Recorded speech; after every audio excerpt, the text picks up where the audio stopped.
Hey guys, tonight we begin with the blistering and sand-in-everything world of the Crusades, a chaotic era where religious fervor, muddy roads, bad armor, and worse decisions collided in spectacular fashion. Whether you were a knight, a peasant, or just someone who owned a donkey, the Crusades were ready to ruin your week, and possibly your lifespan.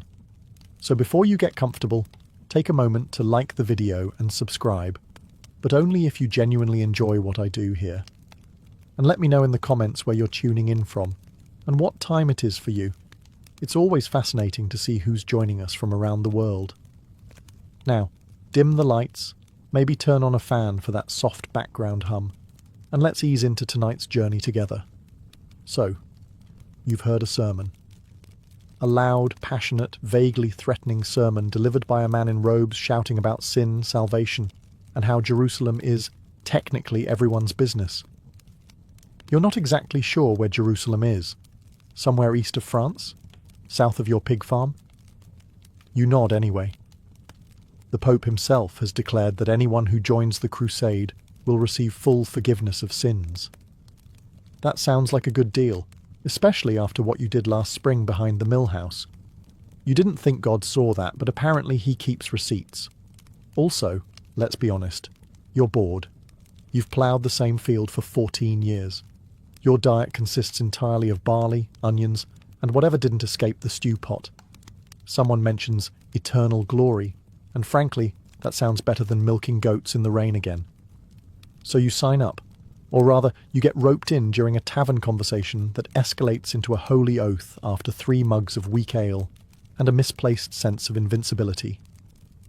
You wake up the next morning hungover, holding a wooden cross and someone else's boots. Still, you feel proud.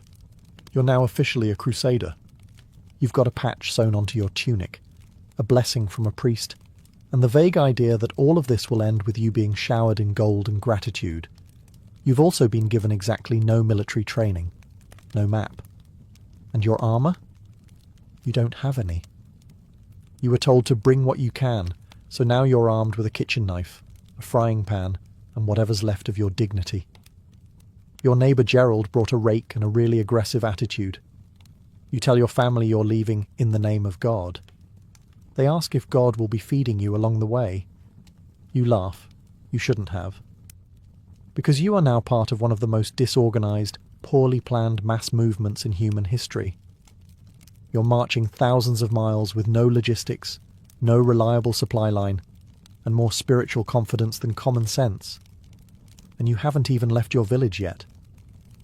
But hey, what could possibly go wrong? Before you even step out of your village, someone hands you a chainmail shirt that smells like it lost a bet. You were promised armour, noble, shining, heroic. What you get is a hand-me-down iron sweater with rust stains, sweat stains, and a lingering scent of disappointment. It's heavy. Not, oh, this is a bit bulky heavy. We're talking, this is a wearable blacksmith shop heavy. Just putting it on feels like being hugged by a sullen anvil. You've also received a helmet, conical, dented, and clearly designed by someone who hated necks. There's no padding inside, just cold metal and the gentle sensation of your skull being slow cooked. For your legs, you get wool. Just wool.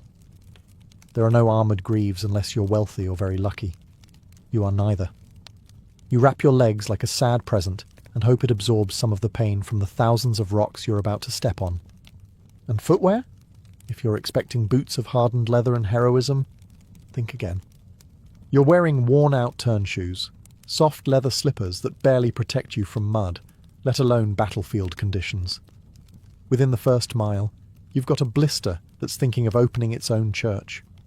Also, the surcoat, the brightly coloured fabric worn over your armour to signal your side, is white. Or rather, it used to be. Now it's vaguely beige with mysterious spots, and it flaps like a wet flag every time you walk. It features a red cross, painted on hastily by a guy who also sharpens pigs. There's no consistency across the army. One guy is in full mail. Another's wearing a pot on his head. Gerald, again, is shirtless, with a wooden shield he carved himself. It says, "Jesus watch this" in bad Latin. You try to tie your belt but end up cinching it too tight and nearly passing out. Your sword, if you were lucky enough to borrow one, is dull, unbalanced, and seems to actively dislike you. But still you tell yourself, I look like a knight. You don't. You look like a scared turnip wrapped in steel and optimism. But it's too late now. You're packed, dressed, and completely unprepared. Time to march. The trumpets sound. Or maybe it's just a guy yelling. Either way, the crusade is moving. And so are you. Very slowly. Very uncomfortably. This isn't a glorious cavalry charge. This is a long, groaning shuffle across Europe with thousands of confused, underfed people dragging carts, goats, children, and at least one man who insists on bringing a piano. Everyone's armed, but only some of the weapons were designed for combat.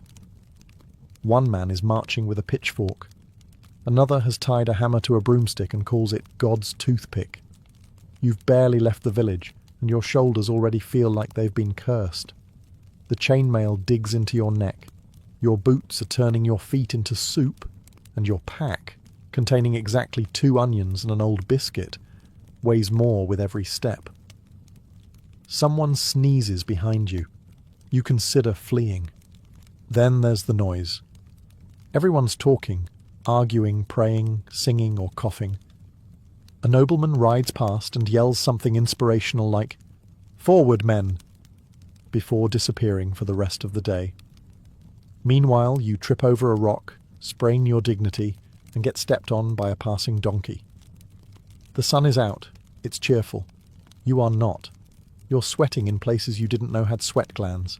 Your thighs are chafing in a way that feels like divine punishment. Your water is already warm and tastes like iron and regret. There are rules, of course, but no one's following them. March in ranks? Too late. Someone's already wandered into a beet field. Ration your food? Gerald just ate his entire week's supply before lunch. Respect local villagers? You try, until you realise they're charging half a chicken just to use the well. And then the rains come. Just as you think you might be adapting, the skies open like a sarcastic baptism. Your surcoat clings to you like guilt. The roads become mudslides. You fall twice, once forward, once backward. The goat laughs. By nightfall, you've walked 12 miles and aged 12 years. You lie down in wet grass next to a man you don't know, and whose snoring may be weaponized. You sleep like a brick in a bucket, poorly and with consequences. Only 2,000 miles to go. By day 4, your stomach is singing hymns for food. Loud, desperate hymns. The kind you usually only hear at funerals. You were told the army had supplies. Technically, that's true. It's just that those supplies are either mouldy, missing, or currently being hoarded by someone named Brother Ulrich, who insists he's fasting for spiritual clarity while chewing suspiciously in the dark. Breakfast, if you're lucky, is a hunk of black bread so dense it could be used as siege equipment.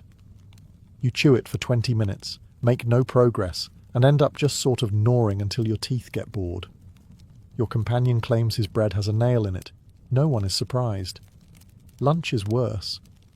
There is no lunch. There is only the distant memory of lunch. You eat a handful of dried peas, which taste like despair and medieval dust. A man next to you proudly produces a salted fish he's been carrying in his sock. You politely decline and consider fasting for spiritual clarity. By late afternoon, everyone is hangry and hallucinating. One guy thinks he sees a fig tree. It's actually a scarecrow. Another man starts licking his sword, claiming it tastes of glory. It tastes of rust. He now has tetanus. The real problem is that feeding an army on the move is, technically speaking, a logistical nightmare. The supply lines are long, badly managed, and occasionally attacked by the local peasantry, who would rather not donate their entire winter food store to a bunch of crusaders who just trampled their turnips. So you forage. You find a bush with berries. Gerald says they're fine. Gerald also once ate a candle, so you take your chances. They are not fine. You spend the next 2 hours behind a tree questioning everything. Dinner is stew.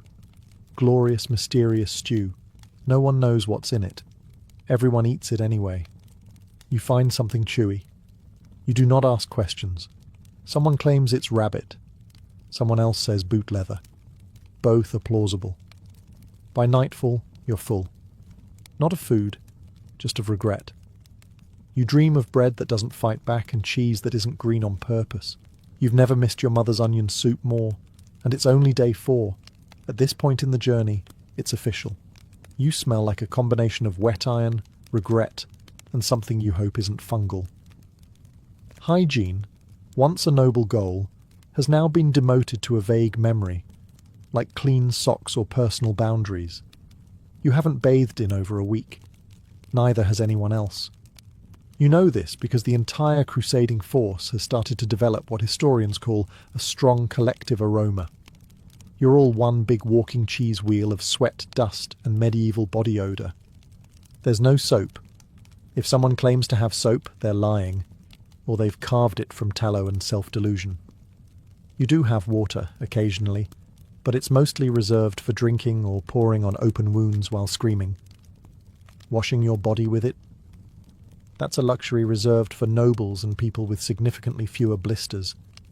Your clothes, once proudly stitched with a red cross, now resemble a battlefield in fabric form. Your undergarments have fused to your skin in certain areas. Your boots are damp, possibly alive, and definitely angry. Lice? Oh yes, they've moved in. You name them. You try negotiating with them.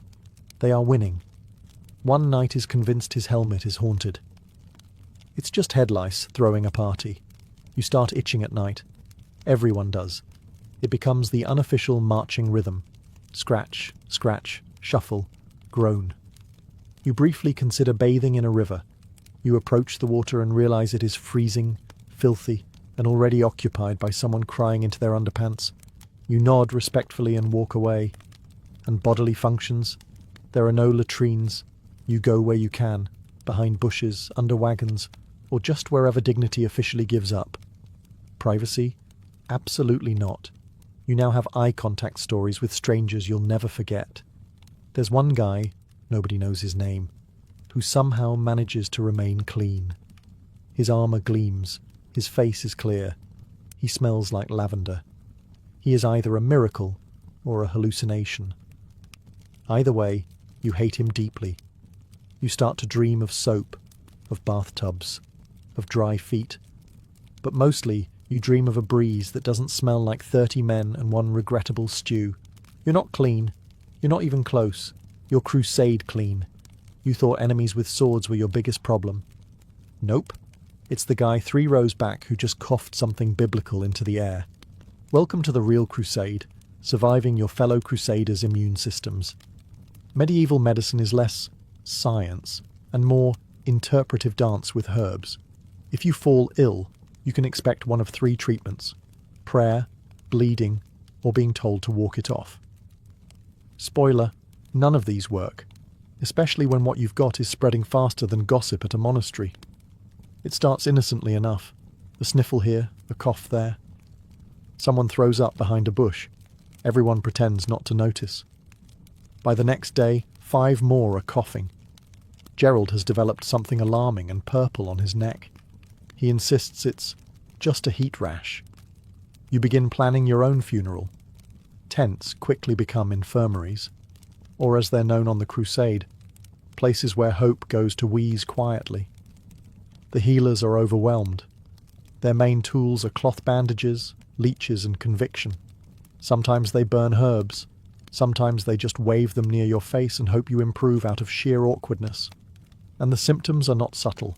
Fever, chills, nausea, swelling, and a general sensation that your organs have gone on strike. You try to be brave. Then you see someone being cured with a hot poker and decide you're suddenly feeling much better, actually. Sanitation is, shall we say, theoretical. Waste disposal? Random fields? Water? Questionable at best? Weaponized at worst?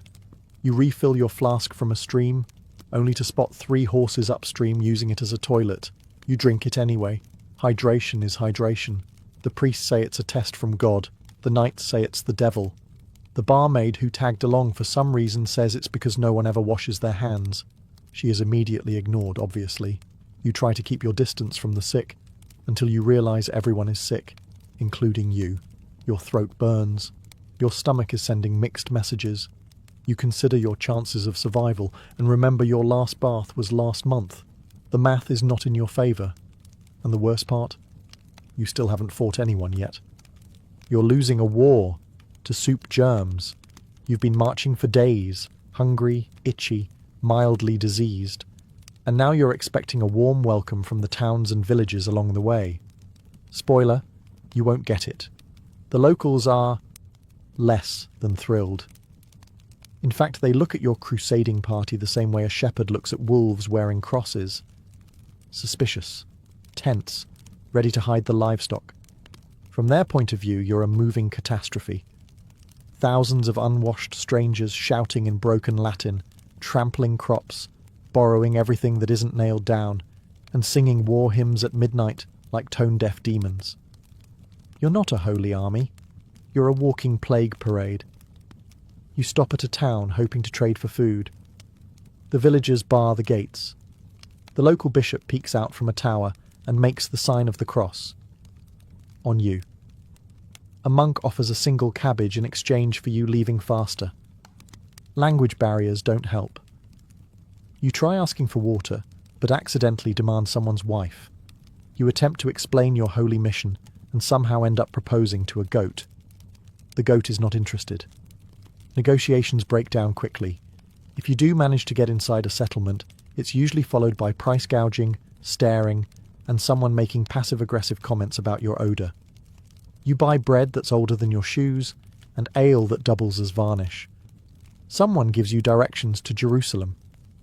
You follow them for 2 days, before realising they were just trying to send you to the next village. And if you're in foreign territory? Oh, it gets even better. The locals don't just dislike you, they actively want you gone. They don't care about your papal blessings or your homemade flag. They just want their goats, fields, and general peace back. And considering some of these places were recently raided by other crusading parties who swore they were just passing through, trust is at an all-time low. In one town, a child throws a turnip at your head. It's the most accurate projectile you've seen all week. You came seeking salvation. They see you as a broke, heavily armed tourist with boundary issues. And honestly, they're not wrong. So, you're finally on the move again, marching east. Probably. Maybe. The truth is, no one's actually sure where they're going. There are no GPS devices, no road signs that say, this way to Jerusalem, and most of the people in your group think the Holy Land is just slightly past Constantinople, which they also can't find. Your commander has a map. Sort of. It's a hand-drawn scroll with 3 towns, 2 rivers, and what appears to be a dragon in the corner. You suspect the artist had a vivid imagination and poor geography skills. Still, the commander waves it around like it's the word of God and yells forward at every fork in the road. Confidence, apparently, is more important than accuracy. Every now and then, a local guide is recruited. He's offered a few coins, a goatskin of wine, and a vague promise not to be trampled. He nods sagely, points east, and then vanishes before breakfast. You're beginning to think east just means not here. One guy swears he remembers the way from a dream. Another says he read a scroll once. Gerald, still shirtless and increasingly sunburned, claims he's following divine whispers carried by the wind. The wind seems to be saying, "You're lost." You cross the same stream 3 times in one day. You pass a rock you're pretty sure you already passed. A monk insists it's a different rock. This one is holier. You remain unconvinced. The terrain changes constantly. Forest, swamp, mountains. One stretch of road is so steep your boots slide more than they step.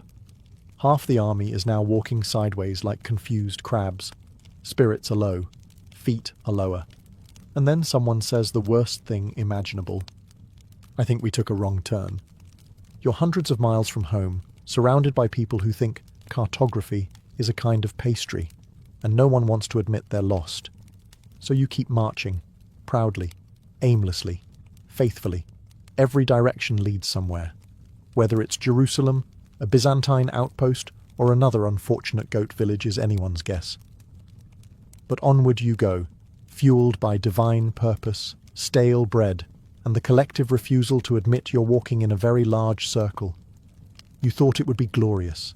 You imagined banners waving, swords clashing with poetic timing, and your enemies falling in choreographed heaps like a troubadour's epic.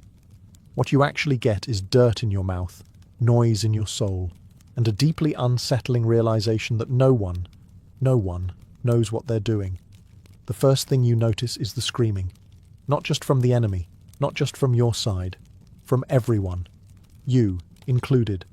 There's battle strategy, of course, but it mostly involves yelling "charge" and hoping the other guy is more confused than you are. Spoiler, he's not. Your helmet blocks your vision. Your sword is too heavy. You try to raise your shield and realize it's on the ground behind you because Gerald borrowed it to cook bacon and forgot to give it back. Archers fire before anyone's ready. The front line surges forward while the back line panics and surges back. Someone gets trampled by his own horse. Someone else is fighting with a frying pan. You see a man trip, stab himself in the foot, and start blaming the devil. Honestly, he might be right. You run toward the chaos because everyone else is doing it, and social pressure is powerful. Dust fills the air. You swing wildly. You hit a helmet. It's your own. You scream. It's very brave. The enemy is fast, skilled, loud. You lock eyes with one and realize, horrifyingly, he's about 15 and significantly more experienced than you. You consider playing dead. You consider actually being dead. Both are tempting. There are horns blowing, commands shouted in 5 different languages, and someone singing what sounds like a tavern song about sheep. It's unclear if this is intimidation or madness. Either way, it's working. After a while, and you have no idea how long, the noise subsides. The survivors crawl away, panting, bruised, and smelling like old stew and bad choices. You're one of them somehow. You're bleeding from the ankle. You don't remember how. Gerald has your helmet now. He's using it as a soup bowl. So, was it glorious? Not exactly. But you're alive, and in the Crusades, that's about as close to victory as most people ever get. The weather in the Holy Land, or more accurately, the long winding disaster parade to the Holy Land, is not your friend. It's not even an indifferent acquaintance. It is a full-blown enemy commander with better timing than your entire army. One moment, it's sweltering. The kind of heat that makes your chainmail feel like a cast-iron oven designed by Satan. You sweat through your clothes, your armor, and your soul. Your leather boots sizzle against your skin. A nearby knight claims he saw a mirage of a tavern. You believe him. You saw it too. You both cry quietly. Then, just when you've accepted your fate as a roast pilgrim, the heavens shift. Clouds roll in like an angry bishop. The skies darken. And suddenly, rain. Not polite rain. Not English drizzle. This is biblical. Angry, vengeful, thunder screaming from the sky kind of rain. Your surcoat clings to your body like a wet shroud. Your feet squelch with every step, making you sound like a remorseful duck. Your tent collapses almost immediately. You try to find shelter under a tree, which turns out to be the preferred hangout of 3 equally soaked goats and one man who has given up entirely and is now reciting psalms to his knees. The roads dissolve into mud. You slip twice. Gerald slips 3 times, once face first into a cow patty. You don't laugh, out loud, but your soul chuckles. And the cold, oh the cold. Once the sun disappears, the desert flips its mood like a drunk baron at a feast. You go from sweating in your boots to shivering like a cursed tambourine. Your fingers stop working. Your sword now doubles as an ice sculpture. Your nose runs away from your face and joins another army. You think about building a fire. You fail, repeatedly. The only thing drier than the wood is your morale. But hey, weather builds character, right? Unfortunately, character doesn't stop you from catching pneumonia while trying to scrape mud off your own eyebrow with a broken spoon. Welcome to crusading. You're not just fighting for the faith, you're fighting the entire atmosphere. And the atmosphere is winning. You came to fight the infidel. That was the whole pitch. A nice simple battle between good and evil, Christian and non-Christian, one clean moral crusade. Except now you've realised something awkward. Half the people on your side can't even agree on which holy calendar to use, let alone which god hates who. You're from Western Europe, Latin-speaking, Roman Pope following, slightly smelly. And now you're encountering Byzantines who speak Greek, cross themselves differently, and view you with all the warmth of a suspicious cat. They're supposed to be your allies. In practice, they've locked the city gates and told you to wait outside. Politely, with archers. The priest who joined your group says the Eastern Church is heretical. The Byzantine bishop says you're an illiterate goat herder who bathes too little and sins too much. You both nod and pretend to be civil, while muttering spiritual threats under your breath. Then there are the locals, Christian Arabs, Armenian Christians, Syriac Christians. You thought everyone in the East was Muslim. Surprise. Now you're trying to tell friend from foe based on how they chant the Lord's Prayer. You're not great at it. You accidentally threaten a group of monks. They respond by setting your tent on fire. It gets worse. The Muslims? They're not one big army either. There are Fatimids, Seljuks, local warlords, all fighting each other when they're not too busy fighting you. Every time you think you understand who the enemy is, someone changes flags and switches sides mid-campaign. One guy you were chasing last week is now sitting at your campfire, explaining regional politics and eating your last onion. Your commander tries to hold a meeting between different factions. It devolves into a shouting match over whose saint is better. Gerald suggests a duel. No one disagrees. And don't forget the internal drama. Knights arguing with bishops, nobles fighting over loot, peasants forming their own prayer groups. At one point, someone claims a vision of the Virgin Mary in a chicken coop and starts a splinter sect. They charge the wrong hill. Religious unity? That lasted 3 days. Now you're all just hoping no one stabs you over a liturgical disagreement about Lent. God may be on your side. But everyone else is on edge. You thought joining the crusade meant fighting alongside noble warriors, disciplined knights, and pious men devoted to a sacred cause. You were wrong. You are, in fact, marching with the strangest collection of people ever assembled outside of a tavern brawl. To your left is a toothless baker who brought a rolling pin instead of a weapon. To your right is a man named Thibault, who claims to be a monk, but swears constantly, drinks anything in a jug, and has definitely stabbed someone over a loaf of bread. Gerald, still shirtless, has painted a cross on his chest in soot and says he's God's muscle. Your commanding officer is a 19-year-old noble with too much hair and zero strategy. He believes tactics means pointing dramatically and yelling. During one skirmish, he charged in the wrong direction and ended up in a cabbage field. He still insists it was part of a master plan. Then there are the fanatics. These are the people who truly believe they're invincible because God likes them more. They wade into battle shirtless, shoeless, and sometimes swordless, just blind faith and a large stick. Their survival rate is not inspiring. A merchant has tagged along, selling relics of dubious origin. He offers you the thumb of St. Peter one day, and the official crusader toothpick the next.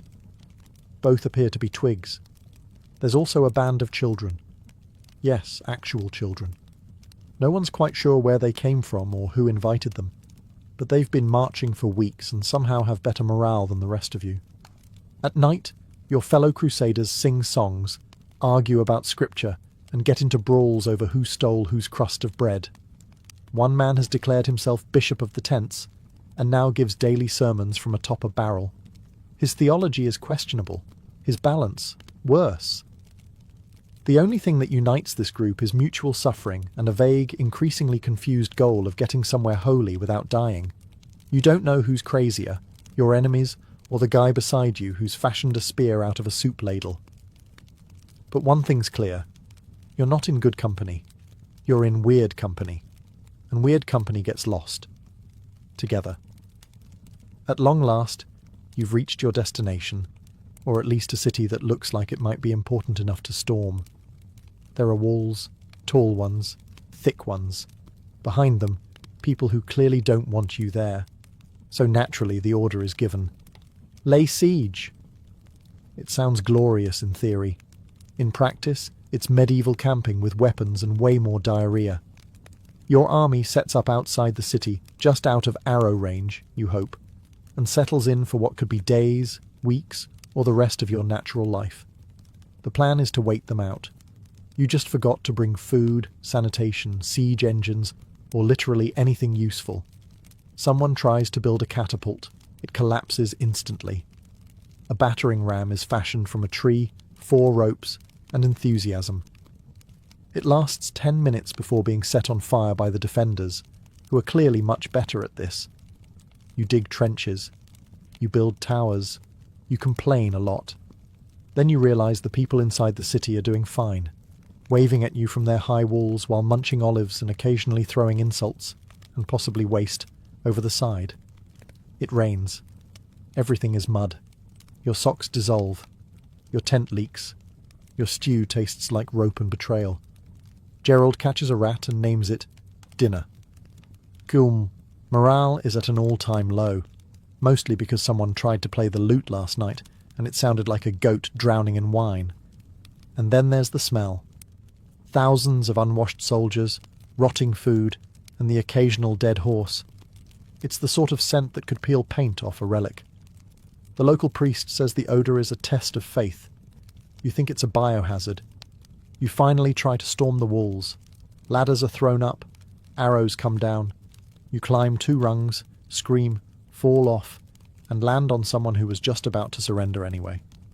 The assault fails. Everyone pretends they were just probing the defences. Weeks pass. Supplies dwindle. Arguments increase. At one point, someone suggests eating the mascot goat. A fistfight breaks out. The goat wins. Sieges, you realise, aren't about action.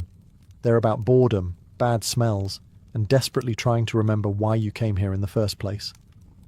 One morning, when the sun rises slightly more dramatically than usual, you hear a sound echoing through the camp. The gates are open. Whether through starvation, sabotage, or divine scheduling, the city walls have finally been breached. You expect trumpets, glory, maybe a chorus of angels. Instead, you get absolute chaos. The charge into the city is less a noble procession and more a stampede of sweaty, half-mad lunatics with weapons and a vendetta against architecture. You rush forward, sword drawn, heart pounding, and immediately trip on rubble. Someone steps on your back. You thank them out of instinct. Inside, it's smoke and screaming. No one can tell who's who. Everyone's looting, shouting, or dramatically dying in a corner. A knight gallops past carrying a chandelier. Gerald has found a barrel of wine and is now declaring himself lord of the alleyway. You lose your footing, your helmet, and at one point your temper with the stubborn door. You were told this was a holy war. What it looks like is a holy yard sale hosted by chaos itself. There's no clear chain of command anymore. Your noble commander is too busy posing for paintings that don't exist. The priests are yelling Deus Vult while shoving relics into their robes. One man insists he's seen the Holy Grail. It's a soup bowl with a dent in it. As the dust settles and the city is secured, which here means still smouldering and mostly robbed, you stand in the rubble wondering, was this the plan? You find a relic. You think it's a toe bone. Could be holy. Could be a chicken. Either way, it's going in your bag. You also now possess a goblet, a tapestry you can't carry, and someone's extremely confused cat. But the victory feels strange. You expected to feel righteous, glorious. Instead, you mostly feel tired, sticky, and slightly guilty. You're standing in a place full of crying civilians and broken doors, trying to remember whether this was about salvation or plunder. The line has blurred. A priest pats your shoulder and says, "God is pleased." You nod, but you're not so sure. You came seeking heaven. You got ash, noise, and Gerald throwing up on a relic. You made it. You survived marching, starvation, siege, illness, arrows, Gerald, and the occasional divine misunderstanding. You've technically won, but now you're sitting on a broken crate in a city you helped destroy, trying to remember what your life was like before you joined a holy war run by amateurs with swords and untreated fevers. You've changed, and not in the inspiring, "I've seen the world and grown as a person" kind of way. No, you're thinner, dirtier, and somehow both older and younger at once. You've aged 15 years in your soul, but still get yelled at like a child by someone whose only qualification is owning a fancier hat. You've developed a twitch whenever someone says the word pilgrimage. Your armor doesn't fit right anymore. Your body shaped itself around every bruise, every night spent curled up like a wet pretzel in a leaky tent. Your sword is nicked. Your faith is complicated. You used to believe in clear lines, good and evil, saved and damned. Now you mostly believe in strong shoes and not eating anything that's still moving. Back home, they'll call you a hero. They'll ask what it was like. You'll smile and say, "Incredible," because deeply chaotic, morally confusing, and constantly damp doesn't fit well in a tavern tale. You might even polish the relics you stole, mount them on the wall, and pretend you knew what you were doing the whole time. You'll nod solemnly during sermons. You'll avoid looking goats in the eye. But deep down, you'll always carry the truth. You didn't crusade so much as survive a travelling disaster with a cross on top. Gerald will write poetry. Badly. Someone will start a cult. You'll quietly donate to the nearest monastery, and never speak of the time you mistook a bishop's hat for a stew pot. Was it worth it? History will say yes. You might say yes. But that twitch in your left eye? That still says, probably not. The Holy Land is behind you, but so is most of your sanity. Long before samurai trained with katanas or gladiators fought in Roman arenas, there were two young Egyptian men circling each other in the desert sand. Their arms were raised, knees bent, feet planted. One feinted a move, the other lunged. No swords, no armour, just skill, strength, and the roar of a crowd watching under the burning sun. Welcome to ancient Egyptian wrestling, the oldest documented martial art in human history. More than 4,000 years ago, long before MMA gyms or Olympic podiums, the people of the Nile were already perfecting hand-to-hand combat. In a Middle Kingdom tomb at Beni Hassan, archaeologists discovered wall paintings that showed over 400 different wrestling holds, locks and throws, a manual etched in limestone. This wasn't crude brawling. It was a sophisticated system of physical control and psychological dominance. Wrestling in Egypt wasn't just sport, it was status. Boys were trained from a young age, and matches were common in both military training and festive public events. Soldiers grappled to stay sharp. Nobles competed to show their might. Even pharaohs were rumoured to wrestle, not out of necessity, but as a demonstration of divine vitality. The techniques themselves are shockingly familiar. Shoulder throws, hip tosses, single-leg takedowns. Anyone who's watched modern wrestling or judo would recognise the motions. This wasn't a forgotten pastime. It was a polished tradition, one that laid the foundation for martial arts to come. And unlike later combat systems that blended weapons and philosophy, Egyptian wrestling was pure, just the human body, honed to dominate another. But it had a spiritual side too. Ancient texts and temple carvings suggest that wrestling was tied to the gods, particularly Horus, who fought the god Set in a cosmic struggle. Every wrestling match was a microcosm of that myth: order versus chaos, discipline versus wildness. In a way, these matches weren't just physical contests. They were rituals, brutal, elegant expressions of cosmic balance. And through them, Egypt became the unlikely birthplace of organised martial tradition. Long before monks meditated or warriors chanted battle cries, Egyptians simply fought. In silence, in sand, in honour. And the world would never be the same again. If Egyptian wrestlers fought for honour, Roman gladiators fought for survival. Their arena was not a sandy courtyard, but a stone colosseum echoing with the cries of tens of thousands. And behind every victorious gladiator stood something even more brutal, the ludus, Rome's gladiator training school, where martial arts met military engineering. To the Roman mind, violence was not just entertainment. It was art, politics, and power rolled into one. Gladiators were not simple brutes. They were conditioned, categorized, and crafted like weapons, each trained in a distinct fighting style, with a specific set of techniques based on their gear and role in combat. The retiarius fought with a net and trident, using speed and entanglement. The secutor carried a short sword and heavy shield, bred to chase and crush. Every move was calculated, every weakness known. At the core of this system were the lanistae, ruthless combat instructors who ran the ludi like modern fight camps, only harsher. Gladiators, many of them slaves or prisoners of war, endured punishing routines, strength drills, sparring matches, mock battles with wooden weapons. Their bodies were moulded into weapons of war, not for the battlefield, but for the blood-soaked sand of the Colosseum. And make no mistake, this was martial arts. The gladius, from which the term gladiator comes, was a short, thrusting sword perfected through centuries of Roman military evolution. Gladiators were taught precise angles of attack, footwork, distance control. They learned how to read an opponent's breath, how to feint, how to strike when the crowd least expected it. The goal wasn't just to kill, it was to entertain.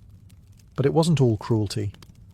Some gladiators became legends, like Spartacus, a former soldier turned rebel leader who escaped the ludus at Capua and nearly toppled the Roman Republic. Others earned their freedom through victory and became celebrities of their day, idolized like athletes, envied for their skill. Roman martial training was ruthless but systematic. It stripped men of everything, then rebuilt them as fighters whose very survival depended on their discipline, technique, and endurance. It wasn't a sport, it was a spectacle.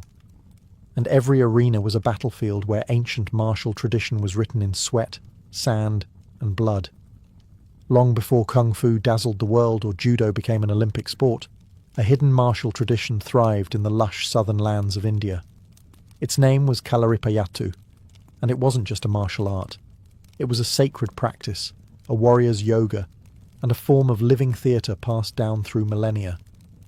Kalaripayattu, often called the mother of all martial arts, traces its roots back over 3,000 years, with legends linking it to the mythical sage Parashurama, a warrior saint said to have carved Kerala from the sea. But myth aside, it's one of the oldest surviving combat systems, and arguably one of the most elegant. Where Roman training emphasized brute force, Kalaripayattu prioritized grace, flow, and spiritual alignment. Training began at the Kalari, a sunken dirt pit that served as both a dojo and a temple. Here, barefoot students learned to move like animals. The stance of the horse, the leap of the lion, the strike of the snake. Every motion was connected to breath, energy, and rhythm. Before they touched a weapon, students spent years mastering body control, kicks, and palm strikes. Then came the weapons, and with them, a terrifying beauty. The urumi, a flexible whipsword that coils around the body, is perhaps the most feared and exotic weapon in Kalaripayattu. It's also the most poetic. One wrong move, and the wielder could maim themselves. To master it required absolute focus, trust in the breath, and years of disciplined training. But what made Kalaripayattu unique wasn't just its arsenal. It was its philosophy. Fighters were trained in Ayurveda, the traditional system of medicine, to heal what they hurt. They studied marmam, pressure points said to control life energy. The goal wasn't destruction, but balance. Even in battle, the art emphasized restraint, timing, and inner calm, traits of a warrior sage rather than a killer. By the time colonial powers arrived, Kalaripayattu had become a symbol of native resistance. It was banned by the British for fear of uprising, forced underground for decades, but it never died. Like the flexible urumi, it coiled in silence, only to return, flowing, lethal, and eternal. Kalaripayattu wasn't just a martial art, it was a living philosophy, a dance of death, a hymn to life. Picture this, a misty temple nestled in the mountains of Henan, China. A bald monk stands in silent meditation, surrounded by candles. Then, with a breath, he explodes into motion, fists whipping through the air, body twisting in fluid strikes. This is Shaolin Kung Fu, where martial arts became a spiritual path and fighting became a form of prayer. The roots of Shaolin martial arts stretch back to the 5th century CE, when Indian monk Bodhidharma arrived at the Shaolin temple. Legend says he found the monks physically weak, unable to endure long hours of meditation. So he taught them a series of exercises, part Qigong, part self-defense, that evolved into the foundation of Shaolin Kung Fu. But this wasn't just about building muscles.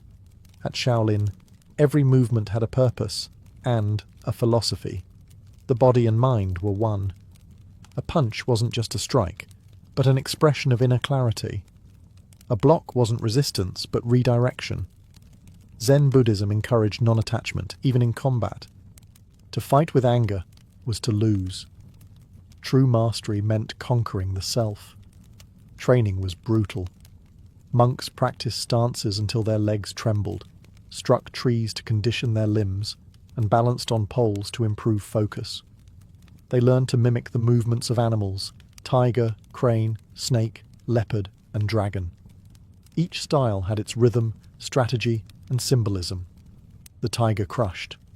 The crane evaded. The snake flowed. The dragon transformed. Weapons training was equally rigorous: staffs, swords, spears, chains. One of the most iconic was the gun, staff, known as the grandfather of all weapons. Monks were taught to turn even farming tools into instruments of defense. Why? Because Shaolin Kung Fu wasn't created for conquest. It was for protection of the temple, the people, and the spirit. Over time, Shaolin monks became legendary. They fought off bandits, resisted invading armies, and inspired rebel movements. Their martial prowess was so feared that emperors alternately patronized and persecuted them. In the Ming and Qing dynasties, Shaolin warriors were both revered and hunted. Despite temple burnings and political crackdowns, the Shaolin spirit never died. It transcended borders, influencing Japanese karate, Korean taekwondo, and global pop culture. From Bruce Lee to Hollywood, its echo still rings. Shaolin Kung Fu was more than martial art. It was enlightenment in motion, a sacred choreography of balance, discipline, and indomitable will. In feudal Japan, martial arts were more than just combat. They were a code of life, etched into the soul of the warrior class known as the samurai. At the heart of their world stood Bushido, the way of the warrior. It wasn't a martial art in itself, but a philosophical backbone that guided every strike, every step, every death. Samurai were not merely soldiers. They were living symbols of discipline, loyalty, and precision. Their martial training began young, sometimes as early as age 5. At the core of their practice was kenjutsu, the art of the sword. The katana wasn't just a weapon. It was considered the soul of the samurai, sharp, balanced, lethal, and beautiful. Every draw, swing, and sheathing of the blade followed a ritualized rhythm. Training was both physical and spiritual. Beyond kenjutsu, samurai studied jujutsu, grappling techniques used when disarmed, and kyujutsu, the art of archery. A samurai was expected to master multiple disciplines, not just for combat, but for personal growth. They meditated to cultivate zanshin, a state of total awareness. In a duel, hesitation meant death. Calmness under pressure was a matter of survival. Yet, perhaps the most fascinating aspect of samurai martial tradition was its psychological depth. Bushido demanded honor, even in defeat. A warrior was taught to embrace death as part of life, to never fear it, only to meet it with grace. If dishonored, a samurai might commit seppuku, ritual suicide, to reclaim dignity. Harsh? Yes. But in their world, integrity outweighed breadth. Samurai martial arts evolved over centuries, often shaped by necessity. During long periods of peace, especially in the Tokugawa era, martial prowess took a more philosophical turn. Schools of swordsmanship emphasized mental clarity, posture, and presence over brute strength. The greatest masters like Miyamoto Musashi wrote treatises blending combat technique with Zen thought.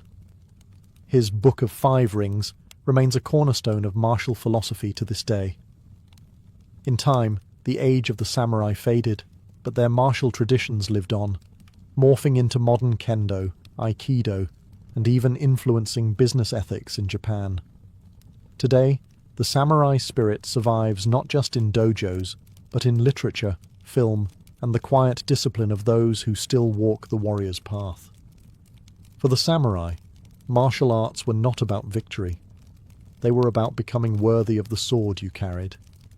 When people think of martial arts, they often jump straight to Asia or Rome. But across the vast and diverse African continent, ancient warrior traditions flourished, fierce, complex, and largely overlooked by mainstream history. From stick fighting in Ethiopia to the Nguni spear dances of southern Africa, these were combat arts born not from textbooks, but from lived experience, survival, and deep cultural roots. In Ethiopia, Mursi and Suri tribes practiced donga, or stick fighting, a brutal but highly ritualized form of dueling. Warriors wielded long, polished sticks in high-stakes bouts that could end in bloodied faces or shattered bones. But these weren't mindless brawls. Donga duels were a rite of passage, a test of manhood, strength, and even courtship. Winning meant status, respect, and sometimes the attention of potential wives. Further south, in the Zulu lands, martial prowess was elevated to a national ethos. Under Shaka Zulu in the early 19th century, traditional stick fighting, called induku, evolved into full-fledged battlefield tactics.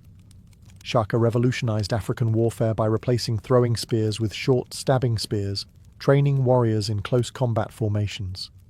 His impi regiments practiced disciplined charges, feints, and encirclement maneuvers.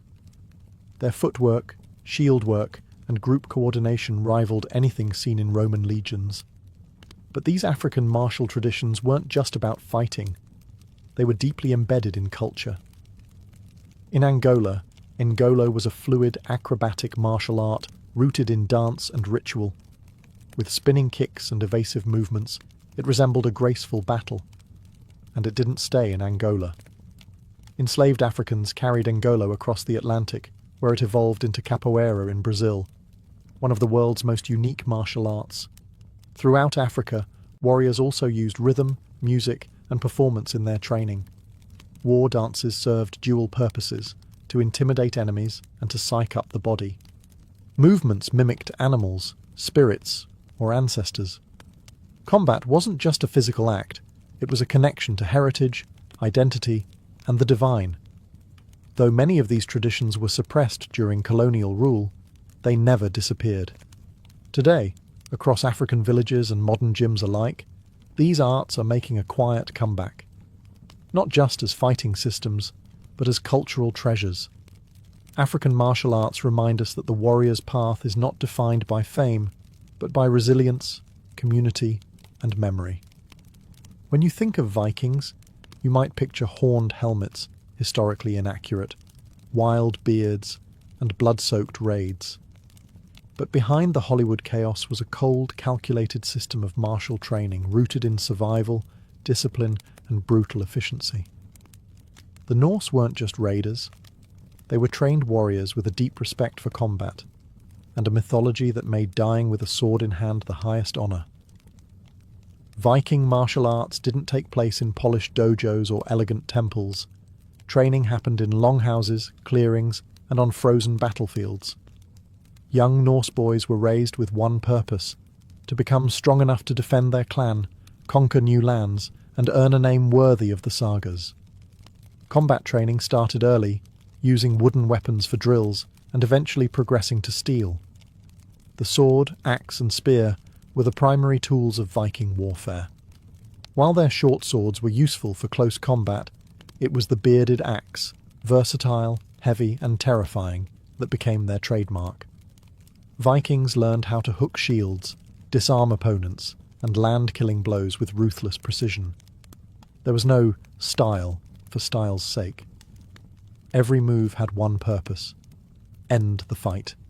But make no mistake, Viking combat wasn't mindless brawling. It was strategic, often involving tight shield walls, coordinated attacks, and feints designed to confuse the enemy. They also used holmganga, a formalised duel that settled disputes with honour. These one-on-one battles weren't just about strength. They tested composure, nerve, and technique. Beyond the physical, Viking martial discipline was deeply intertwined with mythology. Warriors believed that Odin, the god of war and wisdom, watched their battles. The berserkers, infamous for fighting in trance-like fury, were said to channel animal spirits, bear, wolf, or boar, through ritual and intoxication. Whether real or myth, the berserker legend reveals the spiritual edge of Viking warfare. And then there was Valhalla, the promised afterlife for those who died bravely in battle. This belief didn't just glorify war, it shaped how Norse warriors fought. Fearless, relentless, focused. To retreat was to forfeit paradise. To stand your ground meant eternal glory. Though Viking martial systems lacked formal documentation, their methods echo in modern reenactment groups and historical combat schools. The Vikings weren't barbarians. They were craftsmen of chaos, forging victory with steel, sweat, and an unshakable belief in their gods. In the heart of ancient Persia, beneath the domed roofs of Zurkane, the House of Strength, warriors didn't just train to fight, they trained to become righteous men. Here, martial arts met music, spirituality, and national identity in one of the oldest continuously practiced warrior traditions in the world, Varzeshi Palavani. This Persian martial art has roots stretching back over 2,000 years to the Achaemenid and Sassanid empires. At its core is Palavani, a system that combines strength training, wrestling, and combat drills with religious and ethical instruction. The word Pahlavan means not just champion, but a noble warrior, one who defends the weak and upholds justice. Training took place in the Zurkana, a sacred gym where rituals mattered as much as reps. Practitioners, barefoot and bare-chested, performed choreographed movements to the rhythmic beat of a drum and the chant of the Morsht, a spiritual singer-coach. Exercises included spinning clubs, meals, lifting heavy shields, and swinging iron bows, all designed to build explosive power and flexibility. Think of it as ancient CrossFit infused with poetry and prayer. But the true heart of the system was Koshti Pahlavani, Persian wrestling. Unlike modern Olympic-style wrestling, this was both a sport and a rite of passage. Matches were intense and technical, with an emphasis on throws, leverage, and spiritual humility. Winning wasn't enough. A true Pahlavan had to be generous in victory, respectful in defeat. Philosophically, Pahlavani borrowed heavily from Sufism and Zoroastrianism. Fighters were taught to purify not just the body, but the soul. Strength without humility was weakness. Victory without compassion was disgrace. In this sense, the Zurkane was more than a gym, it was a moral forge. During periods of foreign occupation, especially under Arab and Mongol rule, the Zurkane became a covert centre of resistance. Persian identity and pride were preserved in sweat and song, and martial practice became a symbol of cultural defiance.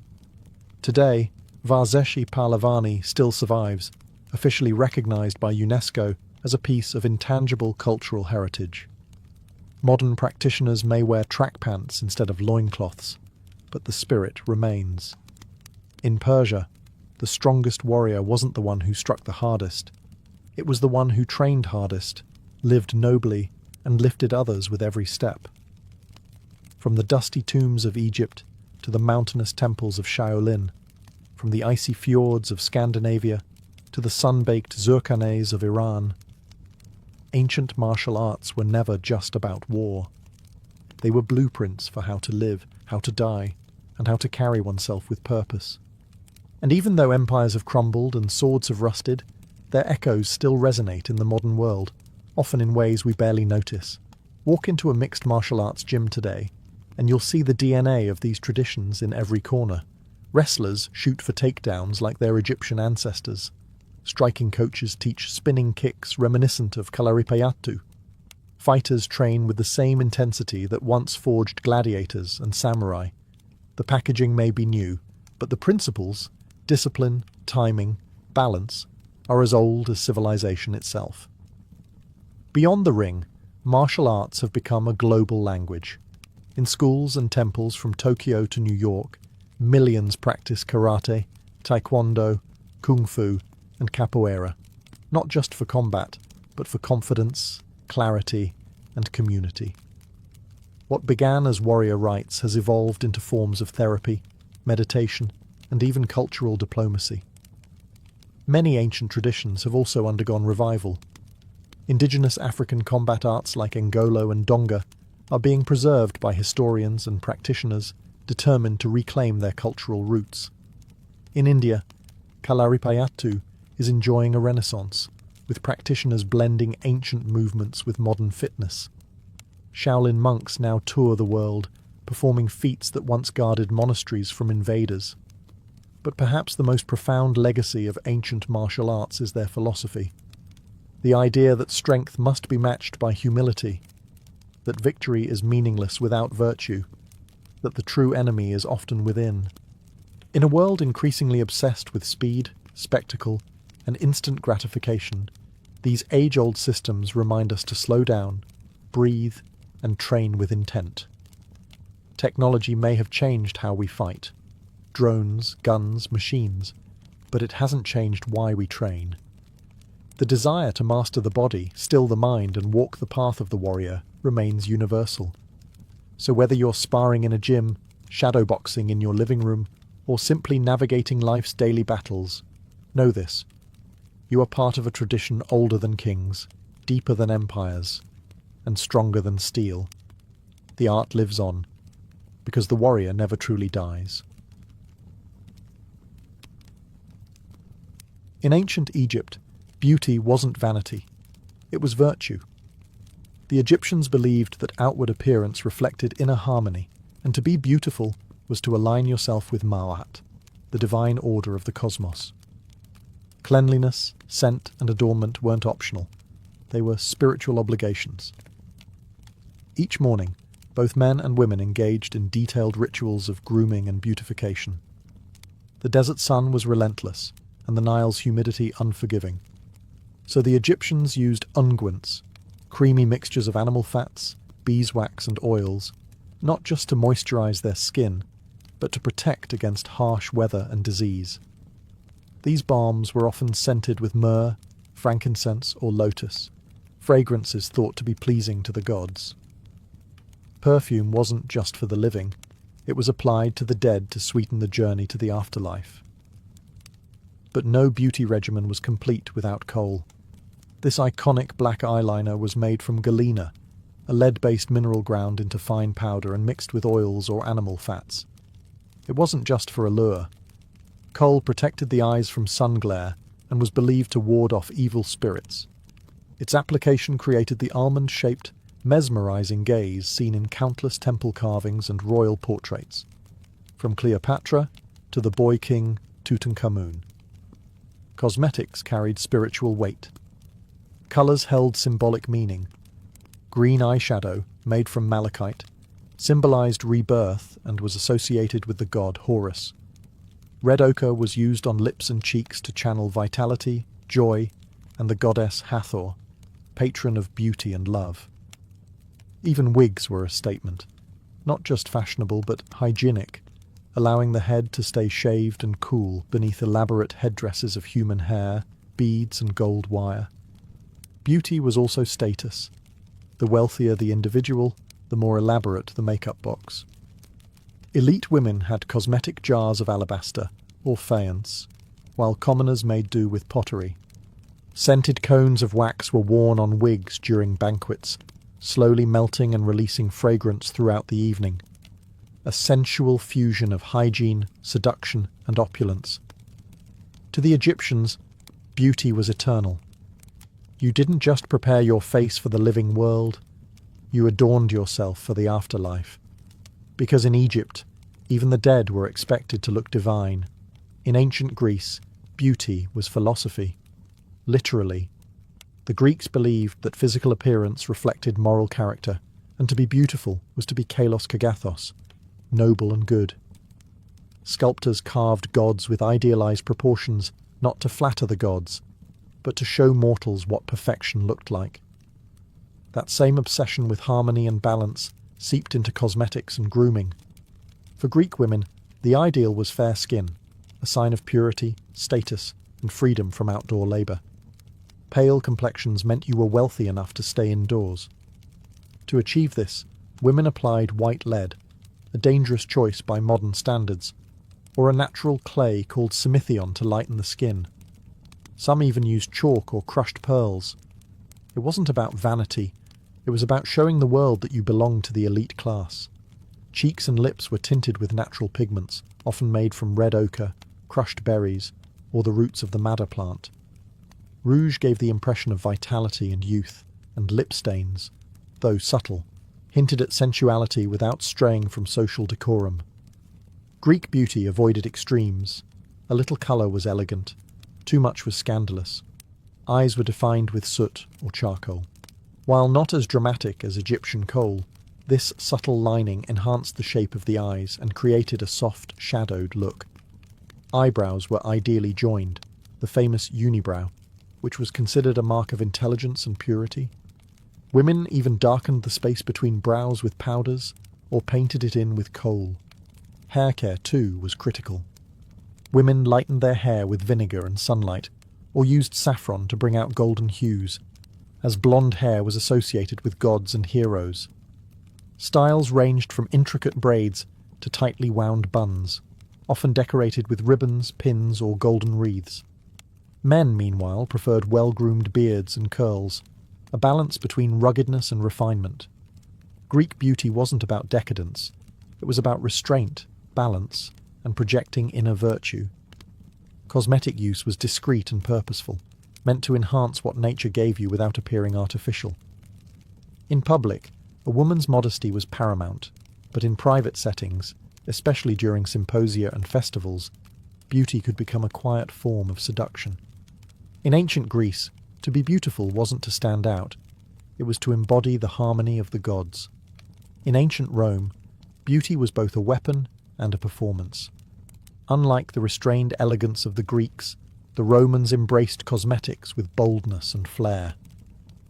From emperors' wives to courtesans and slaves aspiring to rise through their looks, appearance was power, and everyone knew it.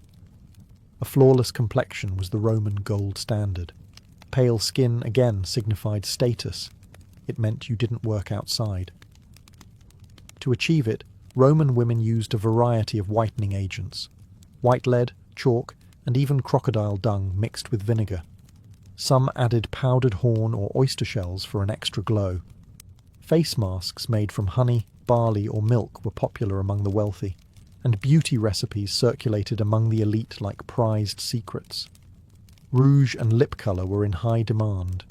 Red ochre, cinnabar, and mulberry juice were used to stain cheeks and lips, often applied in layers for a vibrant look. Unlike in Greece, Roman women weren't afraid of colour, though the line between tasteful and vulgar was a constant topic in literature and gossip. A well-painted face could signal wealth, desirability, or infamy, depending on who was watching. Eye makeup was dramatic. Roman women darkened their lashes and lids with soot, antimony, or even charred rose petals. Eyeliner created almond-shaped eyes reminiscent of Egyptian fashion, and eyeshadow came in greens, blues, and browns. Eyebrows were carefully shaped, often darkened with burnt cork or ash. Plucking was standard. A Roman woman's mirror often included tweezers. Perfume, however, was the true Roman obsession. The wealthy layered scents, rose, cinnamon, myrrh, spikenard, in every room, every garment, and every lock of hair. Ointments were stored in alabaster and glass jars, imported from Egypt, Syria, and Arabia. A woman's scent became her signature. Even men indulged, perfuming their togas and slaves, though moralists like Seneca often scolded this fragrant excess. Wigs and hairpieces were a booming industry. Blonde wigs, especially ones made from Germanic slave hair, were fashionable among Roman elites. Hair was piled high in complex coils and waves, held in place with pins of ivory, silver, or even gold. Hairdressers, ornatresses, were essential household staff for the wealthy. In Rome, cosmetics weren't just about beauty. They were about status, ambition, and social theatre. Every pigment, every scent, every braid told the world exactly who you were, or who you wanted to be. In the bustling cities of ancient Mesopotamia, Babylon, Nineveh, beauty was inseparable from magic, medicine, and the divine. Here, where some of the world's earliest civilizations blossomed, cosmetics weren't just tools for seduction or status. They were amulets against misfortune, expressions of piety, and even ingredients in rituals of transformation. Mesopotamian women, and men, placed enormous importance on grooming. Scented oils and balms were central to daily life. These weren't just moisturizers in a dry climate. They were believed to carry divine energy. Applying fragrant oils was considered both hygienic and holy, aligning the body with the gods. Oils were extracted from sesame, almonds, and olives, often infused with myrrh, cedarwood, or frankincense. Eyes were the focal point of Mesopotamian beauty. Much like in Egypt, dark kohl was applied to the lids and lashes, not only for aesthetic effect, but as a shield against evil spirits and disease. Charcoal, lead, and crushed minerals were common ingredients, mixed into pastes that were stored in small stone jars. The exaggerated eye shapes you see in Mesopotamian statues weren't artistic quirks. They reflected real cosmetic practices. Face creams and skin treatments were recorded on clay tablets. Recipes included crushed date stones, beeswax, and milk to soften and lighten the skin. Clay masks were used to treat blemishes, and scrubs made from salt or ash exfoliated the skin. Grooming manuals weren't uncommon among the elite, early examples of beauty advice that blur the line between science and sorcery. Hair was styled with care and complexity. Mesopotamian women oiled their hair to keep it shiny and manageable, braiding it into elaborate patterns or twisting it into buns, often adorned with ribbons, beads, or bronze pins. Wigs were less common than in Egypt, but hairpieces and false braids were used to add volume or display wealth. Perhaps most intriguing was the link between beauty and magic. Mesopotamian incantations often reference beautification. A spell might call for the application of a certain oil or pigment to attract love or favour. Cosmetic rituals were sometimes overseen by temple priests or priestesses, especially those serving Ishtar, goddess of love, beauty, and war. In ancient Mesopotamia, beauty was enchantment. Each cosmetic act was a ritual, each gaze in the mirror a conversation with the divine. In the ancient cities of the Indus Valley, Harappa, Mohenjo-daro, Lothal, beauty left its traces not in written texts, but in terracotta artifacts, delicate tools, and the ghostly shimmer of powdered pigments. Though we have no deciphered script to explain their routines, the cosmetic culture of the Indus Valley speaks through its objects, quiet, refined, and deeply personal. Among the ruins, archaeologists have unearthed tiny mirrors made from polished bronze, delicately carved combs, and oval terracotta palettes, still dusted with traces of red. These weren't just decorative items, they were the tools of daily self-care, suggesting that personal grooming was a consistent and valued part of life. One of the most telling discoveries is the widespread use of red pigment, likely derived from hematite or iron oxide. Applied to the lips, cheeks, and perhaps the forehead, this rouge was more than cosmetic.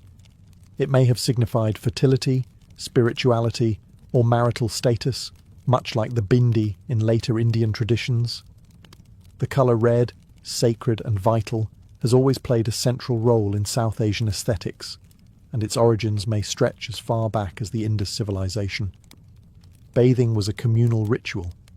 The Great Bath of Mohenjo-daro, with its brick-lined steps and surrounding rooms, points to a culture that valued cleanliness, not just for hygiene, but for spiritual purity.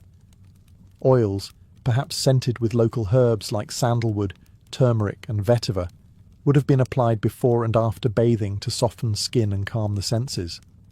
Hair was carefully maintained, lightly oiled and styled into buns or braids. Figurines show women wearing elaborate hairstyles adorned with ornaments.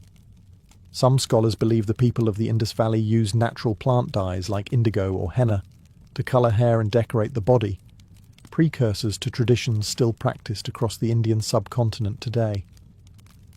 Fragrance played a role too.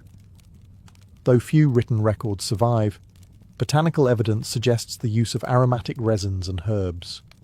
Incense burners found in homes and temples hint at the fusion of scent, sanctity, and everyday ritual. Beauty and cleanliness were not separate from spirituality. They were a part of it. In the Indus Valley, cosmetics were quiet symbols, worn not for spectacle, but for balance, identity, and perhaps even love. Their beauty was deliberate, subtle, and enduring. In ancient China, beauty was a reflection of nature, delicate, balanced, and deeply symbolic. To be beautiful was to evoke the serenity of a plum blossom, the purity of jade, or the grace of a crane in flight. Across dynasties from the Han to the Tang, Chinese cosmetics evolved into a refined and poetic ritual, an art form painted onto the human canvas. Pale skin was the cornerstone of Chinese beauty ideals. Much like in other ancient cultures, fair complexions signified wealth and refinement, proof that you did not toil under the sun. Women used rice powder to whiten their faces, often applying it in layers to achieve a smooth, porcelain-like finish. Some mixed it with pearl dust or powdered lead, unaware of the long-term health risks. Blush was applied with care, not in harsh circles, but in soft shades resembling flower petals. This style, known as fei dian or flying dots, became particularly popular during the Tang dynasty. Women painted delicate red marks on their cheeks and sometimes foreheads, inspired by the colours of nature or the flush of love. Lips, too, were a statement. Red cinnabar pigment was used to tint them in a small heart-like shape, leaving the edges of the lips pale. This created a contrast that emphasised delicacy and restraint, a visual whisper of sensuality rather than a shout. Eyebrows were art. Styles changed with the dynasty. Straight, arched, or curved like the wings of a swallow. Women shaved their natural brows and redrew them with charcoal or black ink. Manuals and scrolls from the Tang and Song dynasties describe dozens of distinct eyebrow styles, each with poetic names like willow leaf or distant mountains. Ornamental touches elevated beauty to theatrical levels. Women wore huadian, tiny floral or jewel-like forehead decals made from gold leaf, paper, or crushed flower petals. These delicate dots symbolized youth, wealth, or seasonal celebration. Perfume and skincare also played vital roles. Scented oils infused with orchid, lotus, or musk were massaged into the skin, while herbal face masks using ginseng or green tea promised clarity and longevity. Beauty wasn't merely cosmetic, it was medicinal, philosophical, even moral. In ancient China, to be beautiful was to be in harmony with heaven and earth, a living poem composed of colour, scent, and grace.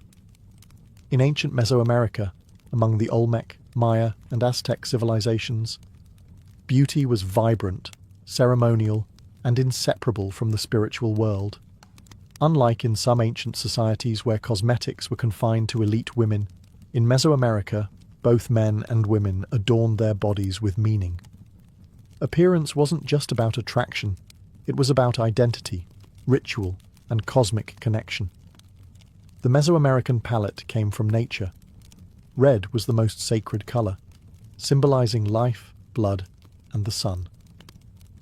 Women painted their lips with achiote seeds, which produced a deep crimson tint, while cheeks were coloured with crushed cochineal, a brilliant red dye made from insects harvested on cactus.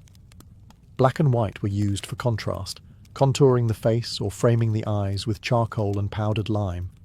Body painting was common and often ritualistic. Dyes and mineral pigments were applied during festivals, warfare, or religious ceremonies.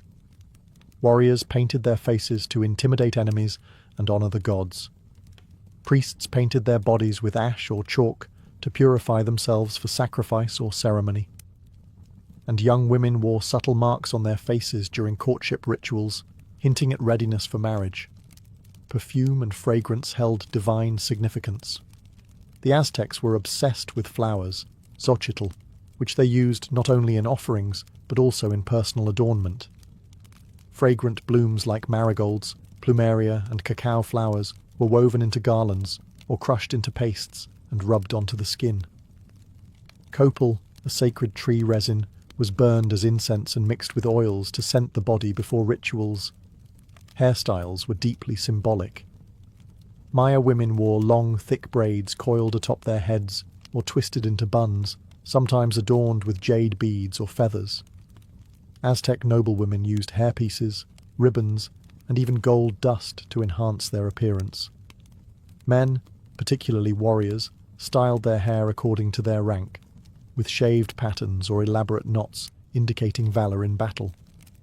Tattooing and scarification were also practiced, especially among the Maya. These permanent marks weren't decorative. They were spiritual badges of endurance, dedication, or religious transformation. Even dental cosmetics existed. Elites had jade or turquoise inlays placed into their teeth, signalling status and divine favour. For the Mesoamericans, beauty was sacred. Every pigment, flower, and braid was a symbol, a bridge between the earthly body and the celestial realm.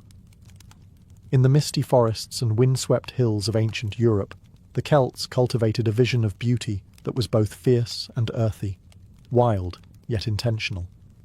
They didn't follow the ornate rituals of Rome or the elegance of Egypt, but their appearance was no less important.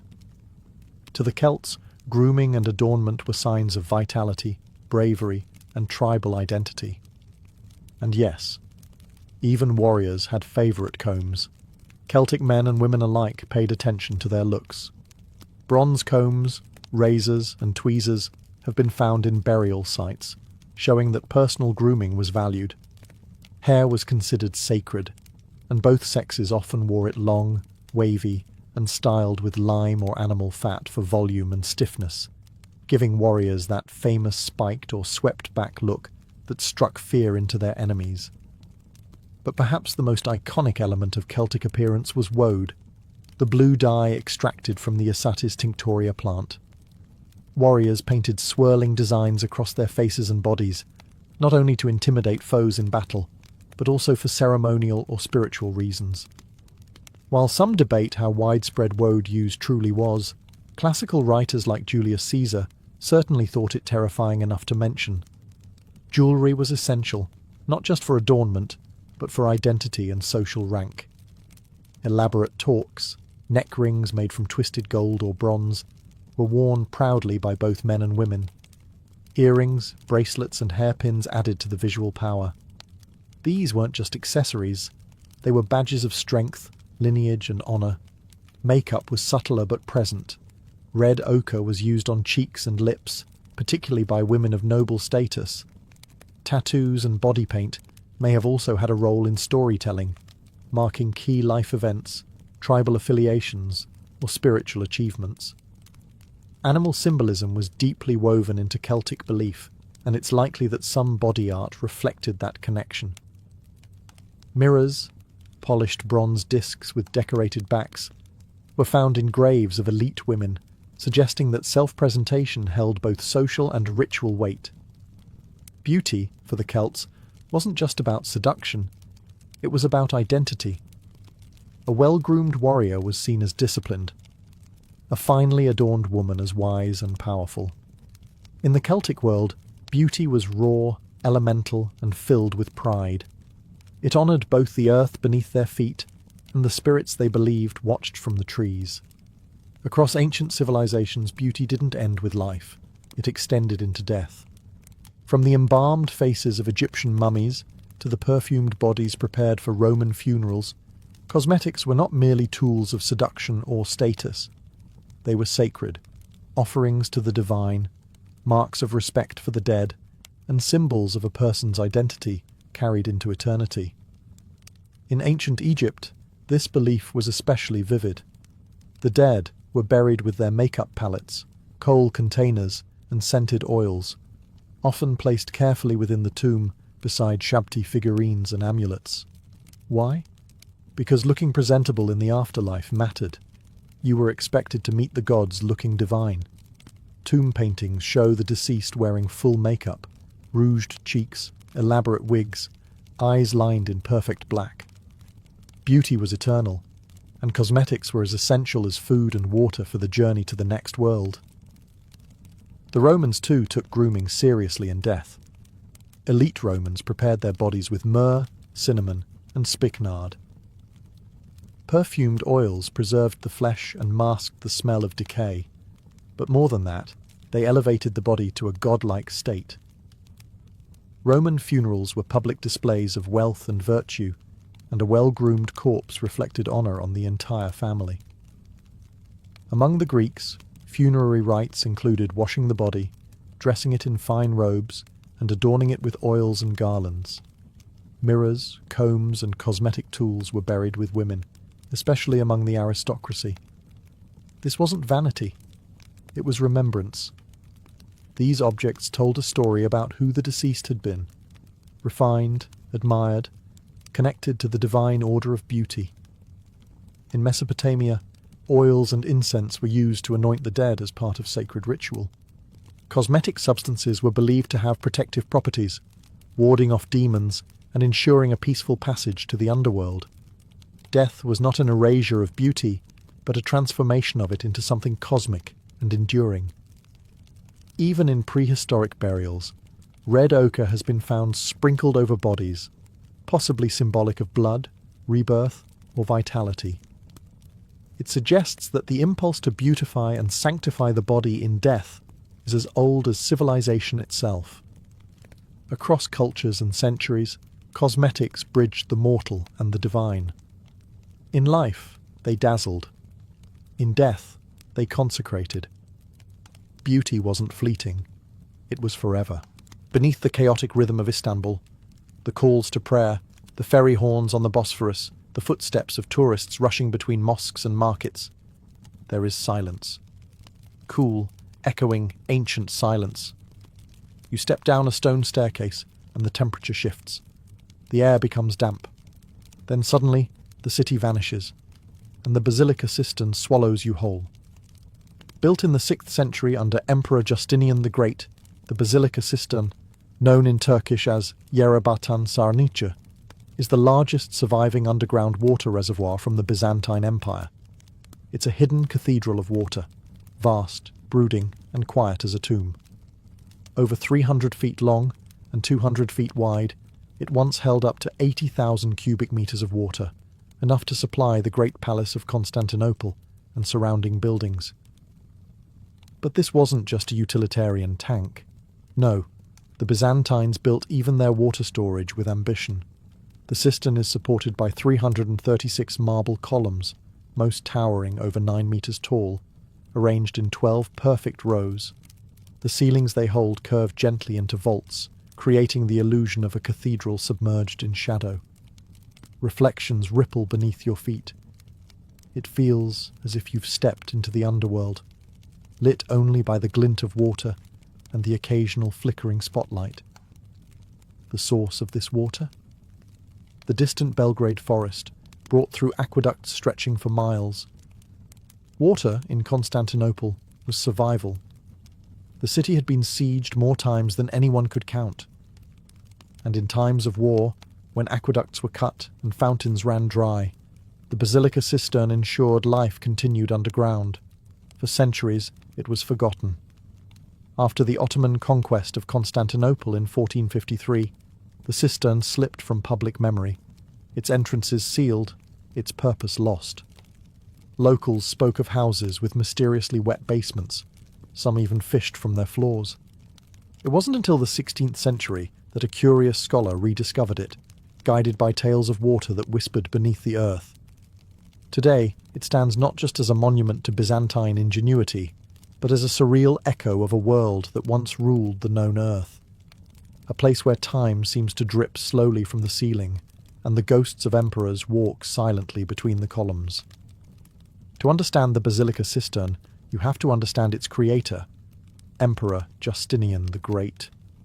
Ruler of the Eastern Roman Empire in the 6th century, Justinian wasn't content with merely preserving Rome's legacy. He wanted to outshine it.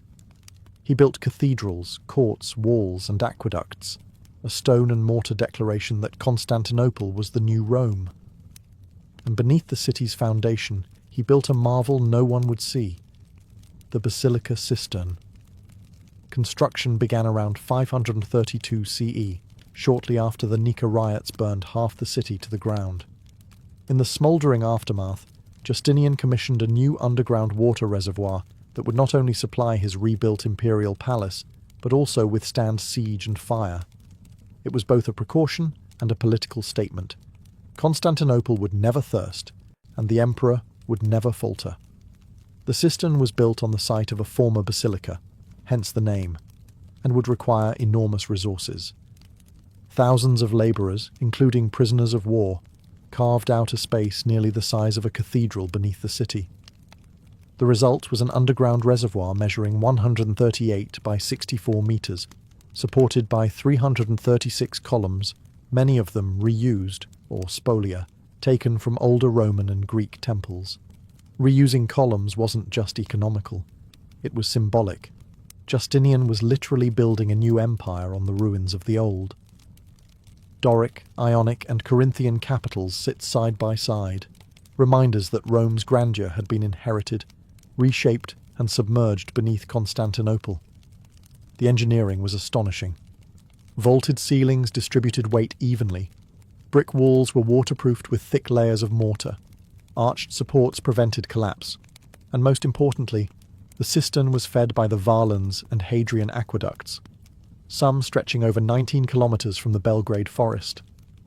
This ensured the cistern could store vast reserves, ready for drought, fire, or siege. But the true brilliance of the cistern is its invisibility. It did not boast. It hid. The public never saw it. There were no triumphal arches or gilded mosaics. Just quiet, dark utility, a subterranean heartbeat beneath the city's grandeur. And yet, for all its silence, it was a lifeline. An emperor's answer to chaos and collapse. It whispered one message through every brick, that Rome still lived, just deeper underground. Step inside the Basilica Cistern and you don't feel like you've entered a reservoir. You feel like you've stumbled into a forgotten temple. A forest of stone rises around you. 336 marble columns arranged in perfect rows, their reflections shimmering across black water. The silence is only broken by the occasional drip from the ceiling, echoing like the breath of the past. These columns aren't uniform. That's part of what makes them so haunting. Some are smooth, others fluted. Their capitals range from Ionic scrolls to Corinthian leaves, and a few seem entirely improvised. That's because many of these columns were spolia, architectural or sculptural pieces recycled from earlier Roman and Greek ruins. It's a mosaic of empires within one structure, as if the gods of old temples had been exiled to this damp underworld. Most columns stand around 9 meters tall, supporting brick arches that make the entire chamber feel like a submerged cathedral. The marble, soaked in centuries of moisture, glows faintly under the cistern's dim lighting, yellow, grey, and pink tones flickering across the stone like candlelight trapped in water. Among these pillars, 2 stand out for their eerie artistry: the Tyr column and the Medusa columns. The Tyr column, also called the Weeping column, is covered in swirling engravings resembling peacock eyes or teardrops. Some believe it was carved to honour the slaves who died during the cistern's construction. Legend says that if the column drips on you, it brings good luck, a somber myth for a place already heavy with memory. The placement of the columns, 12 rows of 28, wasn't random. Their arrangement created symmetry and balance, a Byzantine obsession rooted in both Roman engineering and Christian cosmology. Even in a structure few were meant to see, aesthetic order mattered. The Byzantines understood that beauty and function were never separate. Over the centuries, algae and mineral buildup have softened the lines of the columns. Roots once crept through cracks in the ceiling. Bats nested in the arches. Time, like water, wore everything smooth. Today, walking between these columns feels like drifting through a dream, as if the world above has forgotten something sacred that continues to wait in the dark. In the far northwest corner of the basilica cistern, tucked beneath two marble columns, lie the most enigmatic relics of the entire structure, two massive stone Medusa heads. One is laid sideways, the other rests upside down. No inscriptions, no explanations, just two ancient faces staring out from under the water, as if waiting for someone to ask the right question. Where did they come from? No one knows for certain. Scholars believe the heads were likely taken from a Roman temple or public building, and reused here as column bases during construction in the 6th century. They are masterpieces of Roman stonework, detailed, expressive, and disturbingly lifelike. And yet, here they sit, submerged in silence, repurposed into structural filler. It's as if the serpent-haired Gorgon had been exiled into the damp to hold up the weight of the empire she once defied. The fact that one head is sideways and the other upside down has puzzled historians for centuries. Some say it was purely practical, a way to make the blocks fit beneath the columns. But the Byzantines were too careful, too symbolic, for that to be the only reason. More compelling theories suggest the positioning was intentional, to neutralize Medusa's power, a way of defanging the myth, rendering her petrifying gaze harmless underground. Others whisper of deeper symbolism. Medusa was, after all, a symbol of rebellion, of the monstrous feminine, of power feared and punished.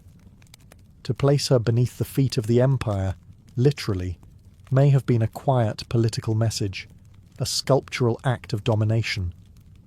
Or perhaps the opposite, a secret rebellion carved into stone, hidden away in the underworld of Constantinople. In Greek mythology, Medusa's head was used by Perseus as a weapon, even after her death. Her image became apotropaic, meant to ward off evil. She appeared on shields, coins, and doorways. Could her presence here have been protective? Was she placed in the cistern not to punish, but to safeguard the sacred water below the city? Visitors today still pause in front of the Medusas, hushed. The air seems heavier near them. Whether you believe in myths or not, their presence is undeniable. You don't just look at Medusa in the basilica cistern. You feel her watching you back. In ancient Constantinople, water meant survival. The city was famed for its towering walls, its gold-covered churches, its imperial courts, but without water, it was nothing more than a gilded coffin. The basilica cistern wasn't just a marvel of architecture, it was a military asset. Hidden beneath the city's foundations, it served as a silent lifeline during times of siege, drought, and disaster. The Byzantine capital was under constant threat. Surrounded by enemies for centuries, Persians, Arabs, Bulgars, Crusaders, the city endured countless sieges.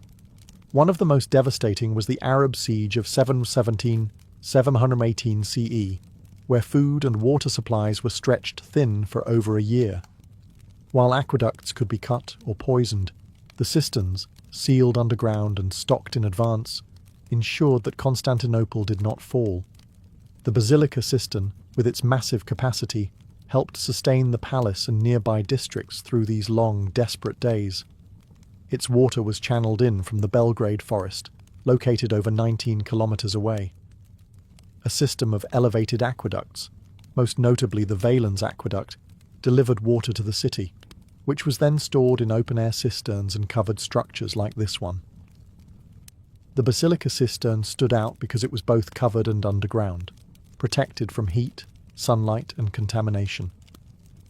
In an era when cities could die of thirst, that was revolutionary. But water was more than just tactical. It was symbolic. In Byzantine theology and imperial iconography, water represented life, rebirth, and divine favor. To control it, especially during a siege, was to show that God still smiled upon the city. This is why so many of Constantinople's cisterns were not only functional, but beautifully constructed. The basilica, with its forest of columns and eerie grandeur, was a quiet cathedral to resilience. Even during the Ottoman conquest in 1453, while the city above was burning and falling, the waters of the cistern below remained calm. After the conquest, it was largely forgotten, sealed off and unused. But during those final Byzantine years, it had served its purpose. Today, as tourists wander between its columns, few realize they are walking atop one of the most crucial defenses of an empire. Not a sword or a wall, but something far more precious: silence, water, and time. For nearly a century after the Ottoman conquest of Constantinople in 1453, the basilica cistern lay in silence. The Ottomans, brilliant engineers in their own right, built new aqueducts and fountains that served the growing city above. The ancient Byzantine waterworks, tucked underground, unmarked and dim, faded from collective memory. No one advertised the cistern, no plaques, no maps, no fanfare. Just still water beneath the stones. And yet, the cistern refused to be forgotten. Locals in the neighbourhood around Hagia Sophia began to report strange things. Some said their basements were damp year-round, no matter the season. Others claimed they could drop buckets through holes in their floors and pull up cold, fresh water. A few even claimed they were catching fish underground. A bizarre, quiet miracle, happening right below the bustling Ottoman streets. It wasn't until the 1540s that the cistern was formally rediscovered by the curious eyes of Petrus Gillius, a French scholar and traveller. Sent to Constantinople by King Francis I to study ancient texts and monuments, Gillius had a habit of asking too many questions. When he heard about the locals pulling up water and fish from the floors of their homes, he began investigating. Eventually, he found an entrance, likely through a private home, and descended into the murky depths. What he discovered astounded him: a subterranean space larger than many cathedrals in Europe, filled with columns, dark water, and dripping echoes. He rode through the cistern by candlelight, sketching and measuring its dimensions, noting the carved capitals and mysterious Medusa heads. Gillius's writings introduced the basilica cistern to the wider world, a lost wonder of the Byzantines, preserved beneath the Ottoman capital. Yet even after his discovery, the cistern wasn't restored or opened to the public. It remained mostly hidden, used occasionally as a water source, but left in semi-obscurity. The Ottoman Empire had its own monumental projects to focus on. This one was a relic. Beautiful, yes, but buried in the past. It would take centuries more before the cistern was drained, cleaned, and opened as a historical monument. But thanks to a curious French scholar and a few rumour-spreading locals, the silent cistern stirred once more, no longer forgotten, but waiting to rise from the depths. Today, when visitors descend the dim stairway near Istanbul's Hagia Sophia and step into the basilica cistern, they don't just encounter a historical ruin, they enter a living monument. It's a space where architecture, atmosphere, and memory blur together. Lit by amber lights and filled with the soft sound of dripping water, the cistern feels more like a sacred ritual than a tourist stop. It wasn't always this way. When Turkish authorities decided to restore and reopen the basilica cistern in the late 20th century, they found a flooded ruin filled with centuries of mud, algae, and decay. The columns were stained, the floor invisible beneath water and sediment, but the bones were still solid. The structure had survived earthquakes, fires, wars, and abandonment, all while holding its ceiling high. After extensive cleaning and restoration, Walkways were installed just above the water level. Lighting was carefully chosen to highlight the graceful curves of the columns and reflect them in the dark water below. The result? An atmosphere that feels more like an underground cathedral than a reservoir. It's no coincidence that some call it the sunken palace. And in the silence you hear it, the echo. Every footstep, every whisper, every drop of water reverberates through the stone like a chant from another world. It's haunting, beautiful, timeless. It's no wonder that filmmakers and artists have flocked to the space. The Basilica Cistern has appeared in films like From Russia with Love and Inferno, and in countless documentaries and music videos. It's not just a historical site, it's a stage. Visitors are often caught off guard by how emotional the space feels. Children lower their voices. Tourists slow their pace. Even the most distracted traveller stops to stare at the Medusa heads, half submerged and brooding in the shadows. There's something magnetic about this place. It doesn't ask for reverence. It quietly demands it. In recent years, the Cistern has also hosted art installations, concerts and exhibitions. Modern light shows play with the reflections on the water, turning the chamber into a pool of colour and sound. It is, paradoxically, more alive now than ever. A space once hidden, now illuminated with new meaning. From imperial utility to artistic sanctuary, the Basilica Cistern has risen again, not with fire or conquest, but with silence, water, and light. In a city that has seen empires rise and fall, water has remained Istanbul's oldest and quietest witness. The Basilica Cistern, more than just a storage vault, holds centuries of symbolism, not only as a resource but as a spiritual and philosophical presence.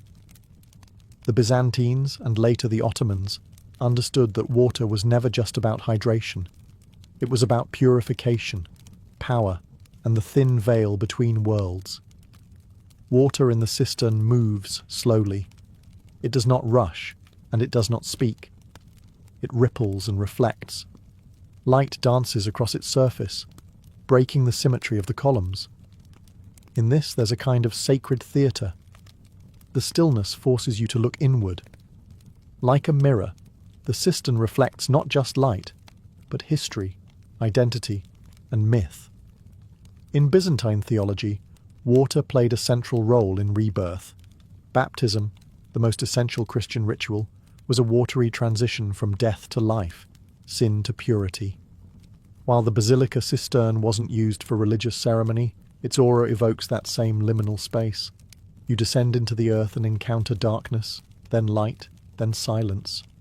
It feels like passing through a ritual, unspoken, but undeniably sacred.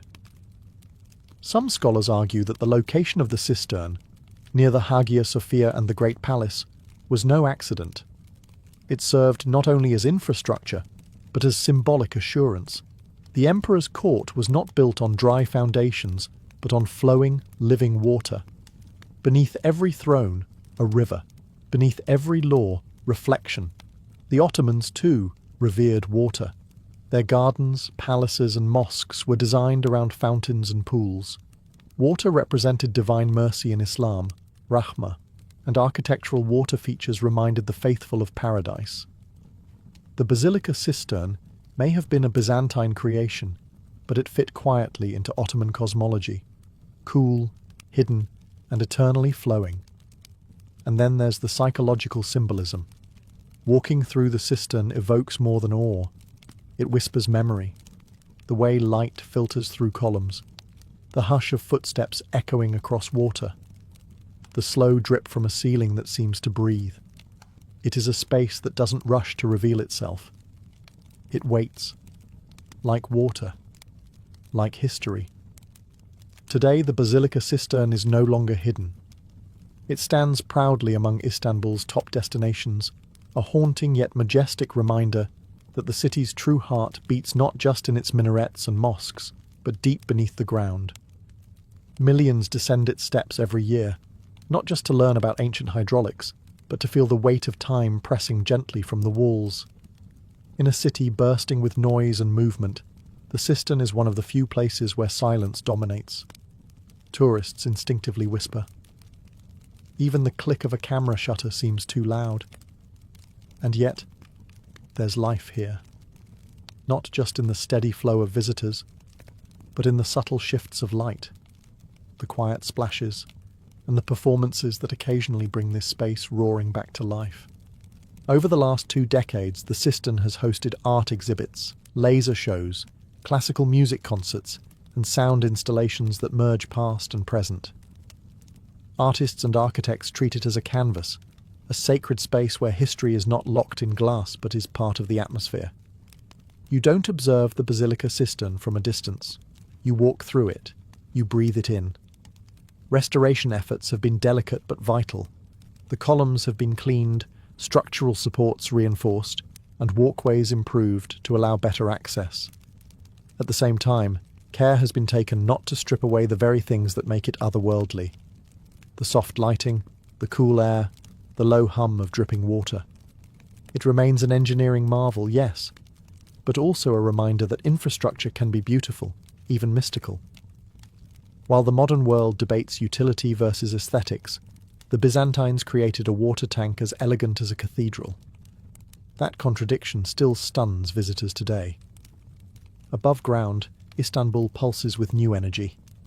Modern trams glide past ancient sites, and street vendors sell roasted chestnuts beside Roman ruins.